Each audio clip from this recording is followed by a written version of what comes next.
Most of you have seen the movie Snakes on a Plane, starring Samuel L. Jackson. So it was a movie where there were snakes on this plane, and Samuel L. Jackson was trying to get rid of the snakes and save the passengers. Recently, there was an actual snake on the plane incident, which happened in Australia. A flight was departing from Melbourne, which is in one of the states, Victoria, and suddenly there was an alarm that a snake was seen somewhere around the cargo hold area. A snake catcher was brought in to come and deal with the situation. The snake catcher was anticipating if it was a venomous snake and immediately told the flight or the airline Virgin Atlantic to evacuate all the passengers. Just imagine snake on a plane.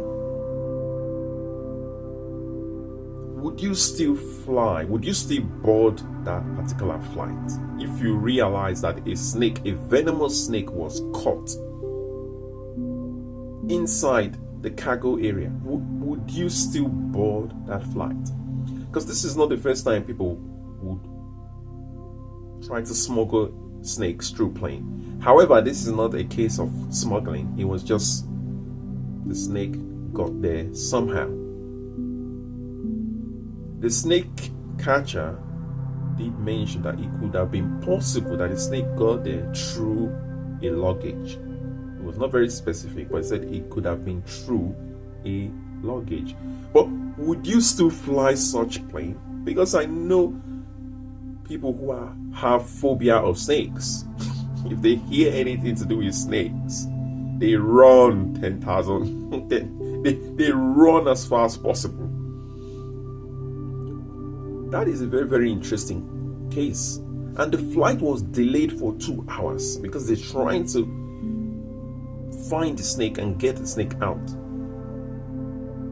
For those of you who travel frequently, you're traveling to areas where there are poisonous, dangerous animals, particularly snakes. If you're going to places with a lot of snakes, take an onions with you, onions or garlic, because snake the snake don't like onion. When you chop onions, I remember when I was young, and one of a green snake entered our kitchen, and we chopped onions and just threw the onions around the area, and suddenly the snake went into hiding, but with the onions and the strong chemical from the onion, that odor or smell, the snake was quickly revealed itself, and this was how we were able to get rid of the snake.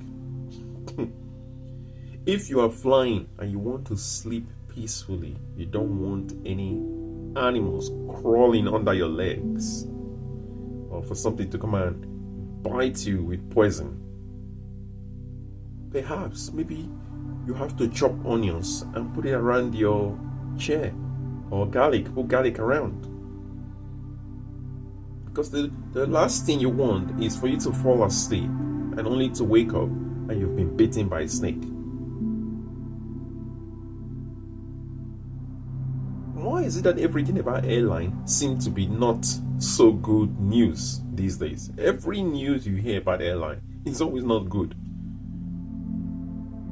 Passengers, people who are flying frequently, they need to take precautions, because these snakes on a plane thing, imagine if they were, let's say, 20,000 feet in the air and suddenly this snake just come out of nowhere. What will happen?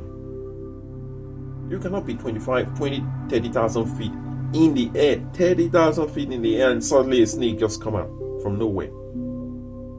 Who's going to kill the snake? Because that raises another question. In every flight,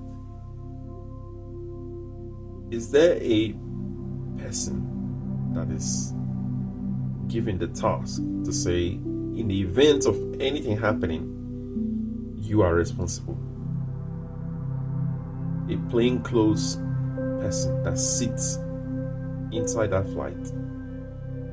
I'm sure somebody told me that there is a particular job whereby you just sit in flight.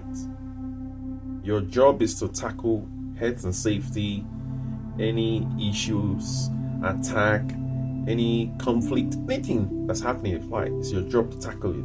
But going back to this incident of Australia, snake on a plane. That can be scary for people who don't like snakes. For me, I can deal with snakes.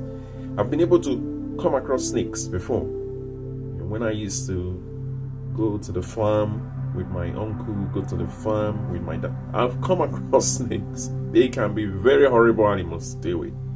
But if you don't like snake, get onions and garlic with you. I'm sure custom not going to stop you and confiscate your onions and garlic. It's just for your own protection.